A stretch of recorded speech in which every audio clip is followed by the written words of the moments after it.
ఇతరత్ర కారణాలు ఏమైనప్పటికీ మేము ఓటమిని శిరసా వహిస్తున్నాం. ఎక్కడికక్కడ తాలిబాన్ల మాదిరి దాడులకు తెగబడుతున్నారు.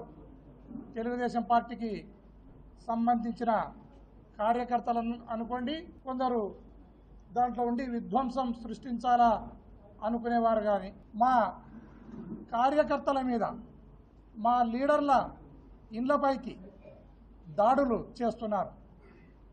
ఒకటే తెలియజేస్తున్నాం, వైఎస్ఆర్ కాంగ్రెస్ పార్టీని మా ప్రాణాలను అడ్డమేసి ఖచ్చితంగా పార్టీని ఇంకా బలోపేతం చేస్తాం. ఆ తర్వాత మేము కూడా మా ఆత్మరక్షణ కోసం పంటికి పన్ను కంటికి కన్ను అనే నినాదంతో ముందుకు పోతాం. మీరు దయచేసి తెలుగుదేశం పార్టీ